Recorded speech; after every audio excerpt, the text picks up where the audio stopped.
Soyons saints, en partenariat avec Magnificat.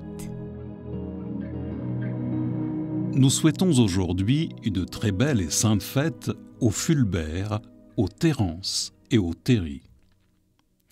Né en 1425 à Rivoli, près de Turin, Antonio Neiro entre au monastère dominicain San Marco à Florence.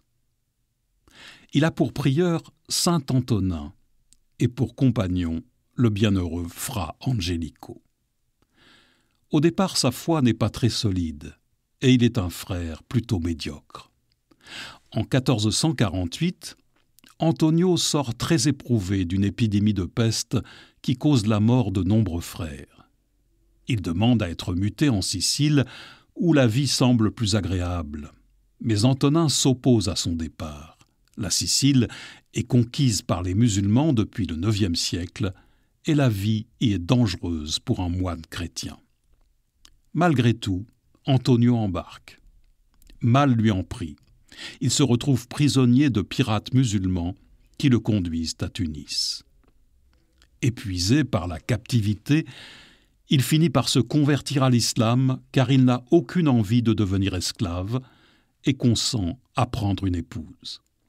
Quelques mois plus tard, apprenant la mort d'Antonin, auquel il reste très attaché, il est pris de regret et reprend l'habit dominicain. Courageusement, il se rend devant le roi musulman de Tunis et au milieu d'une foule immense, il parle de Jésus avec une éloquence merveilleuse. Le roi tente de l'ébranler en promettant monts et merveilles. Mais face à sa foi inébranlable, il le jette en prison. Pendant 3 jours, il subit coups et outrages sans jamais céder. Des chrétiens lui apportent quelques réconforts, mais Antonio les distribue immédiatement aux pauvres. Enfin, en pleine semaine sainte, on le fait venir vers son lieu de supplice. Il s'agenouille, lève les mains au ciel et prie jusqu'au bout, restant solide et immobile malgré la pluie de pierres jetées par la foule.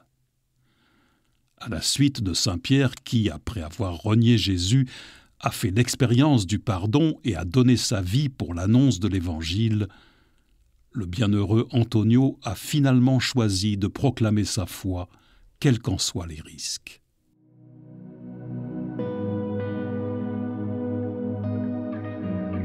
Par l'intercession d'Antonio Neiro, ne désespérons pas de la miséricorde du Christ lorsque nos infidélités nous accablent.